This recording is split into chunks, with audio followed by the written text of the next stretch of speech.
In the space of just 4 minutes, one man scored the most outrageous cheat in football history.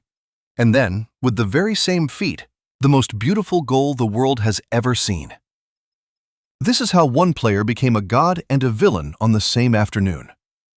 To understand this story, you have to understand that this was about so much more than football. The year was 1986, the World Cup in Mexico, and in the quarterfinal, Argentina were drawn against England. Now, normally that is just a big game, but these two nations had a wound between them. Only 4 years earlier, Argentina and England had fought a real war, the Falklands War. Hundreds of young men on both sides had died. So when these two teams walked onto the pitch, it was not just a match. For millions of people, it felt like revenge. And Argentina had a secret weapon, a short, stocky genius with the number 10 on his back, Diego Maradona.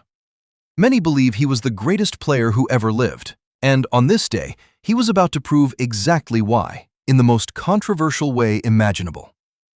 For the first half, the game was tense and locked at 0-0. Then, in the second half, came the moment that football would never forget. Maradona played the ball into the box and kept running toward the goal. The England goalkeeper, Peter Shilton, came out to punch it clear. Shilton was much taller. There was no way Maradona could win that header. So he didn't use his head. As they both jumped, Maradona reached up with his left hand, his fist, and he punched the ball into the net. It was so quick, so sneaky, that the referee missed it completely. From a distance, it just looked like a header. The goal was given, 1-0 to Argentina. The England players went crazy. They were screaming at the referee, pointing at their own hands. They knew. Everyone in the stadium near the goal knew. But there were no video replays back then. The referee's word was final, and the goal stood. Maradona had punched the ball into the net with his hand, in a World Cup quarterfinal, and gotten away with it. Years later, he was asked about it, and he gave the most famous answer in football history. He said the goal was scored, quote, a little with the head of Maradona, and a little with the hand of God. From that day on, it was known forever as the hand of God. It was cheating. Plain and simple.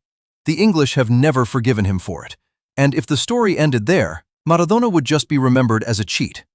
But here is what makes this the greatest story in football. Because just 4 minutes later, the very same man did something that silenced the entire world. Maradona collected the ball deep inside his own half, with his back to the goal. More than half the pitch was in front of him, and then he turned, and he ran. He danced past one England player, then a second. He glided past a third and a fourth, swerving and twisting at full speed with the ball glued to his foot. He went around the goalkeeper and slid the ball into the empty net. He had beaten half the England team all by himself on the biggest stage in the world. It was later voted the goal of the century, the greatest goal ever scored in a World Cup. So think about that.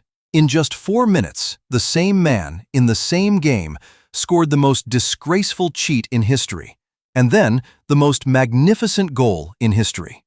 A villain and a genius, a devil and a god, in the same afternoon.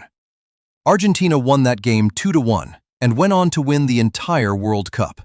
And that is why, to this day, the world still cannot decide what Diego Maradona really was. Was he a cheat, or was he the greatest of all time? The truth is, he was both. And maybe that is exactly why we can never stop talking about him. If you enjoyed falling down this rabbit hole, subscribe, and I'll see you in the next one.